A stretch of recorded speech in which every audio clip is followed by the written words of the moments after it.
Guys, kalian pernah kepikiran gak sih gimana caranya proses email dari laptop Apple bisa terkirim mulus ke handphone Android yang jelas-jelas sistemnya itu berbeda?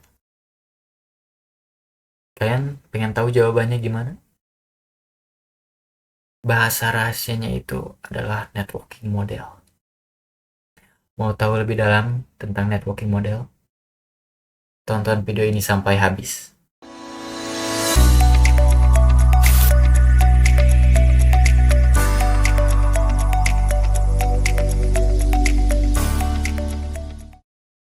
Halo teman-teman semuanya, kembali lagi di channel saya di Indria Vlog. Pada kesempatan kali ini saya ingin membuat sebuah konten mengenai networking model, di definisinya, kemudian apa saja yang ada di networking model itu, bagaimana cara prosesnya, dan lain-lain. Oke, tanpa lama-lama simak video ini sampai habis. Terima kasih. Nah, baik teman-teman,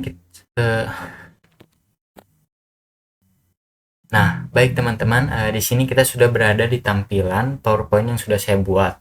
Bisa kita lihat judulnya, yaitu networking model. Kita lanjut ke halaman berikutnya. Di sini ada definisi dari networking model.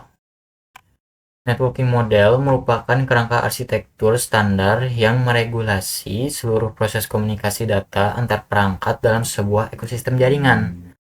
Selain berfungsi sebagai standarisasi global, model ini menyajikan panduan sistematis mengenai mekanisme pengiriman, penerimaan, serta pengolahan data guna memastikan interoperabilitas dan efisiensi transmisi informasi.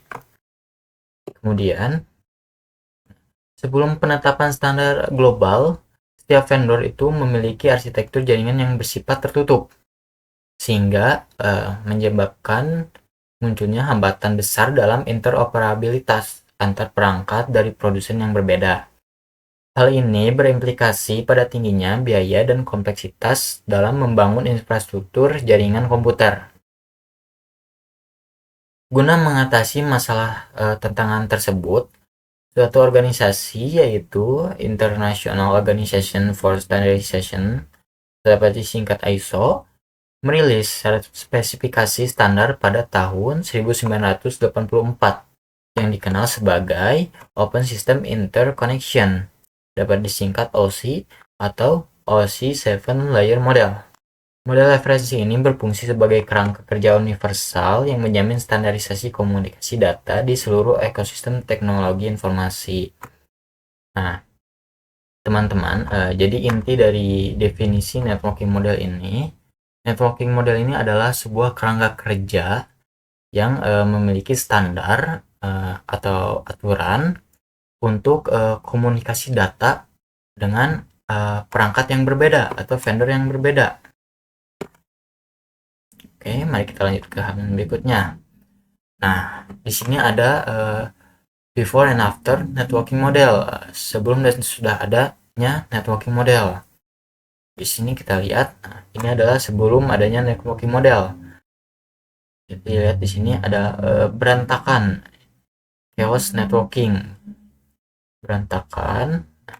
Ini tuh sebelum adanya networking model ini bisa memunculkan masalah-masalah seperti tertabrak data, kemudian seperti masalah-masalah lainnya. Nah, setelah ada networking model networking, di struktur-strukturnya seperti application dan lain-lain itu sudah tersusun rapi, tidak seperti seperti ini berantakan. Jadi sudah tersusun rapi. Ada application, presentation, session, transport, network, data link, physical. Sudah tersusun rapi sehingga tidak akan terjadi yang namanya tertabrak data dan masalah-masalah lainnya. Kita lanjut. Nah, untuk networking model di sini tuh dibagi menjadi dua. Yang pertama OSI layer, atau seperti yang tadi kita bahas ini, OSI. Lebih lanjutnya, OSI model Open System Interconnection, model referensi yang terdiri dari 7 lapisan atau layer. Karena strukturnya yang sangat mendetail dan komprehensif, model ini menjadi standar utama untuk kebutuhan edukasi dan pemahaman teoritis mengenai cara kerja jaringan. Nah, kemudian yang kedua ada TCP/IP. TCP/IP model atau Transmission Control Protocol Internet Protocol. Model praktis yang lebih ringkas biasanya terdiri dari 4 atau 5 lapisan. Model ini merupakan standar yang diimplementasikan secara nyata dalam teknologi internet yang kita gunakan saat ini. Nah, jadi OSI layer dan TCP ini adalah sama-sama networking model. Namun yang membedakan ini, OSI layer itu lapisannya itu terdiri dari 7. Karena si OSI layer ini lebih mendetail dan komprehensif. Karena dia ini mendetail, jadi si OSI layer ini lebih digunakan untuk edukasi dan pemahaman teoritis mengenai cara kerja jaringan. Nah, kalau TCP/IP ini adalah seperti upgrade-an dari OSI layer. TCP/IP ini modelnya tuh lebih praktis dan ringkas. Nah, kalau di OSI layer itu ada 7 layer. Nah, kalau di TCP ini ada 4 atau 5 lapisan. Sehingga model ini merupakan standar yang diimplementasikan secara nyata kita gunakan, yang biasa kita gunakan. Lanjut. Kemudian apa itu TCP/IP? TCP/IP model atau protokol internet merupakan arsitektur jaringan fundamental yang dikembangkan oleh Departemen Pertahanan Amerika (DoD). Dirancang sebagai fondasi utama jaringan internet global.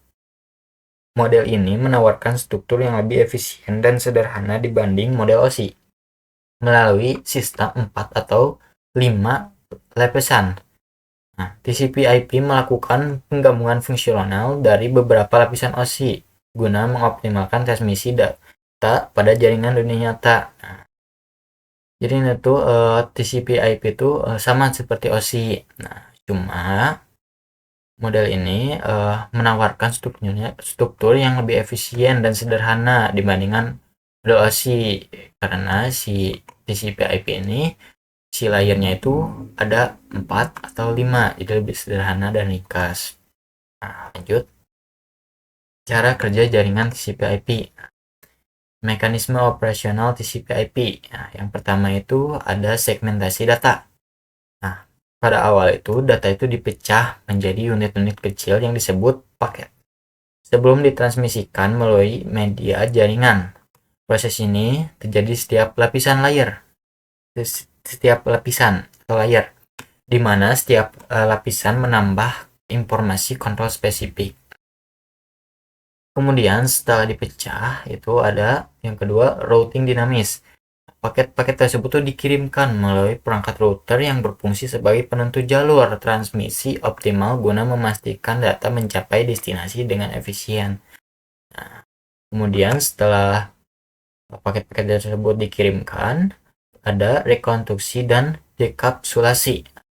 Setelah mencapai tujuan, setiap lapisan pada model TCP/IP menjalankan fungsinya secara sistematis, mulai dari konversi sinyal fisik kembali menjadi data digital hingga penyusunan ulang paket-paket tersebut menjadi informasi yang utuh bagi pengguna. Ya, ini contohnya, teman-teman. Kita lihat. Nah, dari pengirim pakai data dipecahkan, kemudian masuk ke pengiriman dan ke penerima. Oke, kita lanjutkan.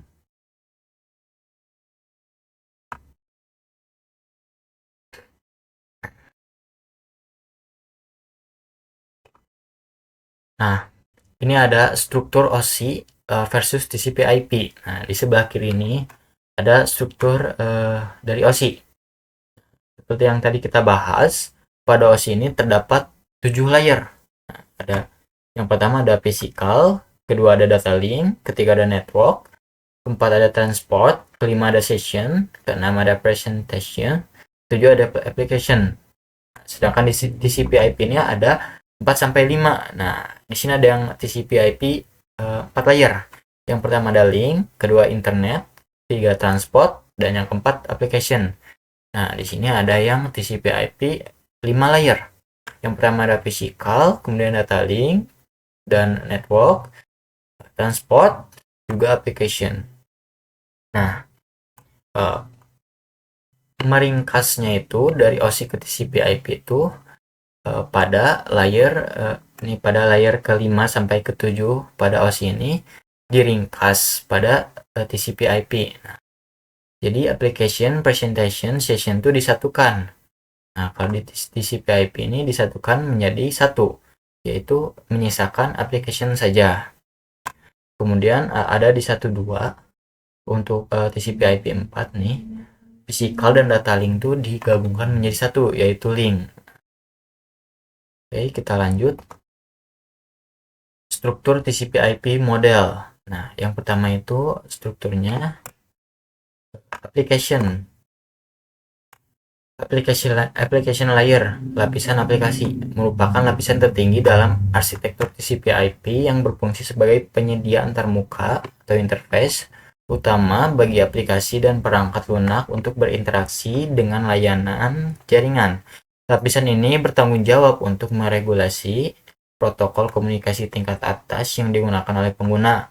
Nah, seperti contohnya ada HTTPS atau HTTPS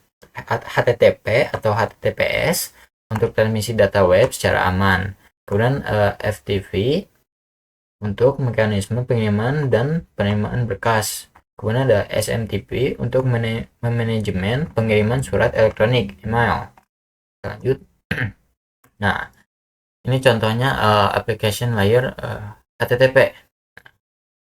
Biasanya kita kalau ingin mencari sesuatu di browser, seperti contohnya itu kita pengen masuk ke web YouTube. Ini yang pertama itu kita mengetikkan URL youtube.com misalnya. Nah, kemudian kita masukkan ke browser, misalnya di Chrome. Nah, Chrome ini memproses, kemudian HTTP request masuk ke web server. Nah, diresponlah oleh web server. Kembalilah ke browser. Nah, si browser itu kemudian menunjukkan web page. Nah, jadi kita mencari YouTube, memproses, lalu kita dimunculkan ke beranda YouTube. Lanjut. Nah, yang kedua, struktur TCP/IP model ada transport layer. Transport layer bertanggung jawab atas pengendalian transmisi data serta penjaminan keandalan atau reliability komunikasi antar aplikasi pada host yang berbeda. Lapisan ini mengelola mekanisme pengiriman data melalui dua protokol utama. Itu yang pertama, TCP untuk pengiriman yang terjamin dan berurutan. Kemudian yang kedua, UDP untuk transmisi data yang mengutamakan kecepatan tanpa prosedur konfirmasi ulang. Kemudian perbedaan TCP dan UDP. TCP atau Transmission Control Protocol. Karakteristiknya connection oriented. Sebelum mengirim data, di TCP ini harus kenalan dulu sama perangkatnya. Kemudian fungsinya memastikan data sampai dengan utuh dan berurutan. Jika ada potongan data yang hilang, TCP akan memintanya kembali. Contohnya itu mengunduh file, mengirim email, atau membuka website. Kemudian yang kedua ada UDP, User Datagram Protocol. Karakteristiknya connectionless, langsung kirim tanpa konfirmasi. Fungsinya sangat cepat karena tidak peduli jika ada data yang hilang di jalan. Contohnya video call, online gaming, atau streaming video, di mana sedikit patah-patah. Lebih baik daripada harus menunggu loading lama. Jadi TCP dan UDP ini, kalau TCP itu lebih mengutamakan keamanan daripada kecepatan. Nah, jadi kalian yang santai-santai aja, pengen aman, kalian bisa TCP. Nah, kalau UDP ini ya kalau dia itu mengutamakan kecepatan. Nah, walaupun jika ada yang hilang data, dia itu tidak peduli. Yang pertama itu, yang utama itu adalah UDP. Kemudian lanjut, struktur TCP model network layer. Network layer merupakan lapisan dalam arsitektur jaringan yang bertanggung jawab atas proses identifikasi setiap perangkat melalui penetapan alamat logika berupa IP address. Pemberian alamat ini berfungsi sebagai identitas universal yang memungkinkan interkoneksi antar perangkat dalam jaringan serta meminimalkan risiko kegagalan transmisi akibat kesalahan pengalamatan. Dalam operasionalnya, protokol IP mengandalkan dua mekanisme krusial, yaitu addressing untuk penyediaan alamat unik bagi setiap perangkat dan routing untuk menentukan jalur transmisi data yang paling optimal guna menjamin efektivitas konektivitas global. Ya, nah ini contohnya network layer. Misalnya kita tuh dan routing untuk menentukan jalur transmisi, menentukan jalur. Misalnya PC yang ada di sebelah sini ingin ke sini. Nah, jadi mulai dari sini ke router, masuk ke sini, masuk ke router ini, ke switch, dan sampai seperti itu. Kemudian di sini ada data link dan physical layer. Data link. Lapisan ini berfungsi sebagai pengatur protokol komunikasi yang beroperasi di atas media fisik dengan fokus utama pada pengalamatan fisik melalui MAC address. Fitur krusial pada lapisan ini adalah Frame Check Sequence atau FCS, sebuah mekanisme deteksi kesalahan (error detection) yang memvalidasi integritas data selama transmisi tanpa melakukan proses pemulihan. Jadi dia tuh hanya memberitahu error, kesalahan, kesalahan tanpa melakukan proses pemulihan. Kemudian di sini ada yang perlu kita bahas, yaitu MAC address. Nah, apa sih MAC address? Apakah sama dengan IP address? Tidak ya. Jadi MAC address ini adalah nama, identitas nama dari sebuah perangkat. Kan kalau IP address itu adalah sebuah identitas alamat dari sebuah perangkat. Kalau MAC address ini identitas nama. Jadi misalnya kurir itu membutuhkan alamat, membutuhkan IP address untuk mencari tahu rumah kita di mana. Setelah ketemu nih, si kurir itu bingung rumah mana di alamat ini. Nah, si kurir itu menanyakan kepada tetangga kamu menggunakan MAC address, menggunakan nama. Nah, sehingga mengetahui di mana letaknya. Kemudian ada physical layer. Physical layer. Lapisan ini mendefinisikan seluruh infrastruktur fisik dan standar pengabelan (cabling) yang digunakan untuk menghubungkan antar perangkat dalam jaringan komputer secara spesifik. Physical layer ini mengatur spesifikasi elektris, mekanis, dan fungsional dari media transmisi mentah, baik berupa kabel temaga, serat optik, maupun gelombang radio guna menjamin kelancaran aliran bit data. Jadi ini tuh fisikal. Jadi fisikal ini menghubungkan antar perangkat dalam jaringan. Ya, pakai kabel contohnya kayak gitu. Kemudian masuk ke encapsulation dan decapsulation. Nah, pada encapsulation dan decapsulation sebenarnya kita sudah membahas ringkas tadi pada ini, pada mekanisme operasional TCP IP. Nah, ada rekonstruksi dan dekapsulasi. Kita lanjut saja di ini. Encapsulation. Pada terminal pengirim berlangsung mekanisme fragmentasi di mana data dipecah menjadi unit-unit yang lebih kecil dengan nomenklatur atau penamaan spesifikasi yang disesuaikan pada setiap lapisan. Setelah proses pemisahan tersebut dilakukan tahapan encapsulation atau enkapsulasi, yaitu proses pembungkusan unit data dengan menambahkan informasi kontrol atau header pada setiap lapisan guna menjamin integritas dan ketepatan pengiriman hingga ke destinasi. Kemudian decapsulation.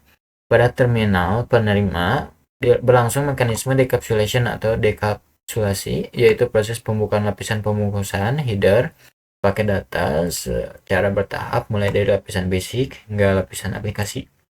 Setelah seluruh informasi kontrol dilepaskan pada setiap lapisan, sistem akan melakukan proses rekonstruksi guna menggabungkan kembali fragmen-fragmen data tersebut menjadi satu kesatuan informasi yang utuh dan dapat diproses oleh aplikasi pengguna.